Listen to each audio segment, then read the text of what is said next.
મિત્રો, ભારતમાં નોટબંધી એક એવો વિષય છે જે આજે પણ લોકોના મનમાં ચર્ચાનું કેન્દ્ર બની રહ્યું છે. 8 નવેમ્બર 2016ની રાત્રે જ્યારે વડાપ્રધાન નરેન્દ્ર મોદીએ ટેલિવિઝન ઉપર રાષ્ટ્રને સંબોધિત કરીને 500 અને 1000 રૂપિયાની નોટોને ચલણમાંથી બહાર કરવાની જાહેરાત કરી, ત્યારે આ નિર્ણયે દેશભરના લોકોમાં હલચલ મચાવી દીધી હતી. આ એક ઐતિહાસિક નિર્ણય હતો જેનો હેતુ કાળા નાણાંને બહાર કાઢવું, ભ્રષ્ટાચાર અને નકલી નોટોના ફેલાવને રોકવાનો હતો. પણ આ નિર્ણયની અસરો અને એના પરિણામો આજે પણ ચર્ચામાં છે. હવે મિત્રો, આપણે વર્ષ 2025માં જ્યારે આપણે ભારતના આર્થિક અને રાજકીય દ્રશ્યને જોઈએ છીએ, ત્યારે એક સવાલ ઊભો જરૂર થાય છે કે શું ભારતમાં ફરીથી નોટબંધી થઈ શકે છે? આ પ્રશ્નનો જવાબ આપવા માટે મિત્રો આપણે ભૂતકાળના અનુભવો, હાલની પરિસ્થિતિ અને ભવિષ્યની સંભાવનાઓને ધ્યાનમાં લેવી પડશે. તો મિત્રો, બધા પ્રશ્નો ઉપર આજના આ વિડીયોમાં આપણે ખૂબ જ વિસ્તારપૂર્વક વાત કરવાની છે અને આપણે જાણીશું કે શું ફરી એકવાર 2025માં ભારતમાં નોટબંધી જેવું પગલું લેવામાં આવશે. વિડીયો ખૂબ જ ખાસ રહેવાનું છે, માટે આ વિડીયોને છેલ્લે સુધી જોવા તેમજ લાઇક અને શેર કરવા ખાસ વિનંતી. મિત્રો, ભારતમાં નોટબંધીની ઘટના પહેલીવાર નહોતી. આઝાદી પહેલાં 1946માં અને ત્યારબાદ 1978માં પણ નોટબંધીના પ્રયોગો થયા હતા. 1946માં 1000 અને 10,000 રૂપિયાની નોટોને મિત્રો બંધ કરવામાં આવી હતી, જ્યારે પછી 1978માં તત્કાલીન મોરારજી દેસાઈની સરકારે 1000, 5000 અને 10,000ની નોટો ઉપર પ્રતિબંધ લગાડ્યો હતો. આ બંને ઘટનાઓનો હેતુ કાળા નાણાં ઉપર રોક લગાવવાનો હતો, પણ તે સમયે અર્થતંત્રનું સ્વરૂપ આજની સરખામણીમાં ઘણું નાનું અને સરળ હતું. 2016ની નોટબંધી આધુનિક ભારતના ઇતિહાસમાં સૌથી મોટું અને અસરકારક નોટબંધી હતી, કારણ કે તે સમયે ચલણમાં રહેલી લગભગ 86% રોકડ આ નિર્ણયથી પ્રભાવિત થઈ હતી. 8 નવેમ્બર 2016ની રાત્રે 8 વાગ્યે જ્યારે વડાપ્રધાન આ નિર્ણયની જાહેરાત કરી રહ્યા હતા, ત્યારે દેશભરમાં એક પ્રકારનો આઘાત લાગ્યો હતો. લોકોને ખબર નહોતી કે આગળ શું થશે.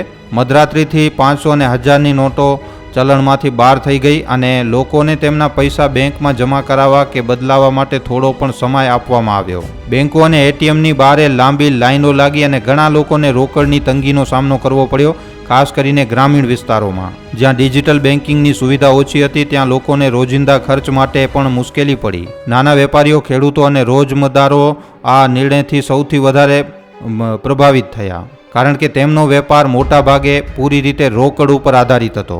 સરકારે દાવો કર્યો હતો કે નોટબંધીથી કાળું નાણું બહાર આવશે, ભ્રષ્ટાચાર ઘટશે અને ટેરર ફંડિંગ ઉપર અંકુશ આવશે. આ ઉપરાંત ડિજિટલ ટ્રાન્ઝેક્શનને પ્રોત્સાહન મળશે અને ટેક્સનું દાયરું વધશે. પણ રિઝર્વ બેંક ઓફ ઇન્ડિયાના એક રિપોર્ટ મુજબ ચલણમાંથી બહાર કરાયેલી લગભગ 99.3% નોટો બેંકમાં પાછી આવી ગઈ. આનો અર્થ એવો થાય છે મિત્રો કે લોકો પાસે કાળું નાણું તો હતું, પણ તેમણે કોઈને કોઈ રીતે સફેદ કરી લીધું. આ રિપોર્ટે સરકારના મુખ્ય ઉદ્દેશો ઉપર સવાલ ઊભો કર્યા બાદ બીજી તરફ નકલી નોટોની સમસ્યા પર થોડોક અંશુક આવ્યો, પરંતુ સંપૂર્ણ રીતે ખતમ ન થઈ.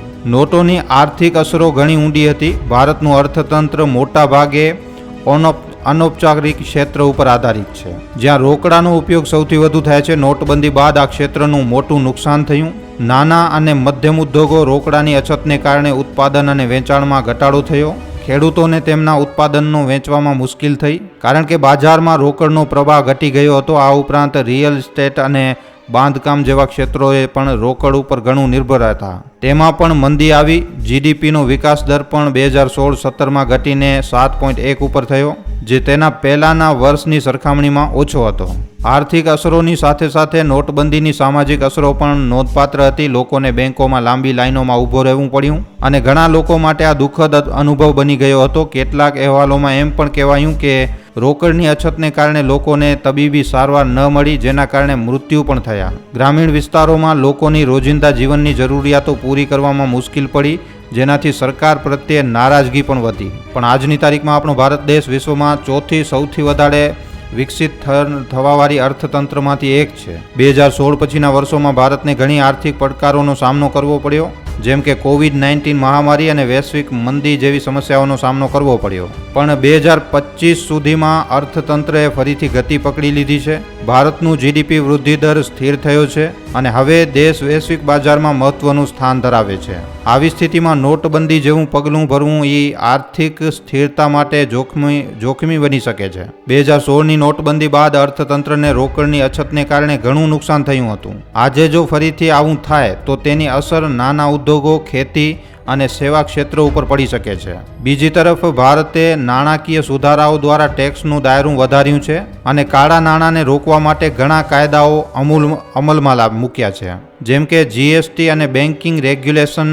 આનાથી એવું લાગે છે કે નોટબંધી જેવા આકરા પગલાં લેવાની જરૂરિયાત ઓછી થઈ ગઈ છે. પણ જો ફરી એકવાર નાણાકીય કટોકટી જેવી કોઈ મોટી સમસ્યા ઊભી થાય તો સરકાર આવું પગલું ભરવાનું વિચારી શકે છે. નોટબંધી જેવો નિર્ણય લેવા માટે માત્ર આર્થિક પરિસ્થિતિ જ નહીં પણ રાજકીય ઈચ્છાશક્તિ અને સમર્થન પણ જરૂરી છે. 2016માં ભારતીય જનતા પાર્ટી મતલબ કે બીજેપીની સરકારે આ નિર્ણય લીધો ત્યારે તેમની પાસે લોકસભામાં બહુમતી હતી અને તેમણે આને કાળા નાણાં ઉપર સર્જિકલ સ્ટ્રાઇક તરીકે રજૂ કર્યું હતું. આ નિર્ણયને ઘણા લોકોએ સમર્થન આપ્યું પણ ઘણા બધા લોકો એમનાથી નારાજ પણ થયા હતા. 2019ની લોકસભા ચૂંટણીમાં બીજેપીએ ફરીથી જીત મેળવી, જે દર્શાવે છે કે નોટબંધીની નકારાત્મક અસરો છતાં પણ તેમની જનધારા ટકી રહી. પણ મિત્રો 2025માં પરિસ્થિતિ અલગ હોઈ શકે છે. હમણાં જ આપણે જોયું 2024માં ચૂંટણી વીતી છે અને આ ચૂંટણીમાં બીજેપી પૂર્ણ બહુમત લાવી નથી શકી અને એટલા માટે આવનારા સમયમાં સરકાર આવું જોખમી પગલું ભરવાનું ટાળી શકે છે. વિપક્ષી પાર્ટીઓ જેમ કે કોંગ્રેસ અને આમ આદમી પાર્ટી નોટબંધીને આર્થિક આપત્તિ તરીકે રજૂ કરીને સરકાર ઉપર હુમલો હંમેશા કરતી રહે છે. આ ઉપરાંત જનતાનો પ્રતિભાવ પણ નક્કી કરશે કે સરકાર આવું પગલું ભરી શકે છે કે નહીં. 2016માં લોકોએ નોટબંધીની મુશ્કેલીઓને સહન કરી, પરંતુ ફરીથી આવું થાય તો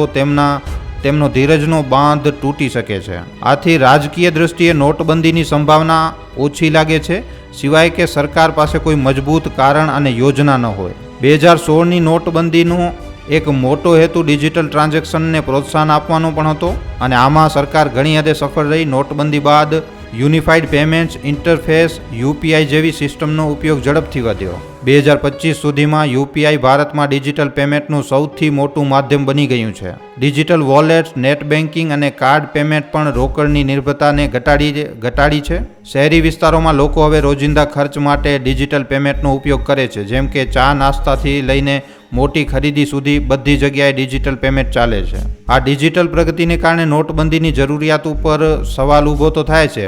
જો સરકારનો હેતુ રોકડ વિનાનું અર્થતંત્ર બનાવવાનું છે તો હવે નોટબંધી વિના પણ શક્ય લાગે છે.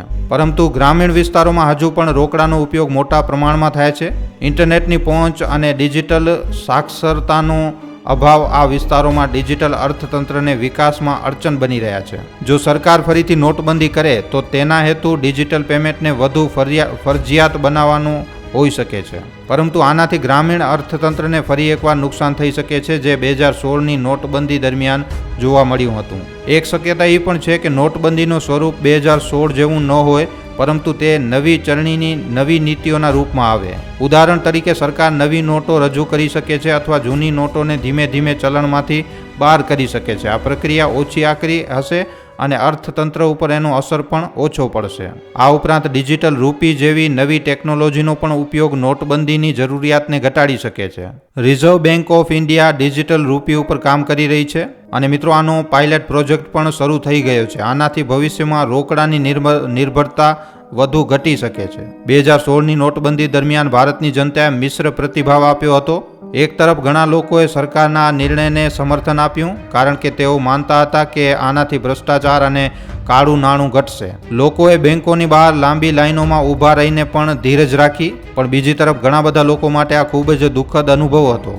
રોકડની અછતને કારણે રોજિંદા જીવનની જરૂરિયાતો પૂરી કરવી મુશ્કેલ બની ગઈ હતી, ખાસ કરીને ગ્રામીણ વિસ્તારોમાં જ્યાં બેન્કિંગ સુવિધાઓ ઓછી હતી. લોકોને ભારે મુશ્કેલીઓનો સામનો કરવો પડ્યો. કેટલાક અહેવાલોમાં એમ પણ કહેવામાં આવ્યું કે રોકડની અછતને કારણે લોકોને તબીબી સારવાર ન મળી અને તેમના મૃત્યુ પણ થયા. આજે 2025માં જો ફરીથી નોટબંધી થાય તો જનતાનો પ્રતિભાવ વધુ તીવ્ર હોઈ શકે છે.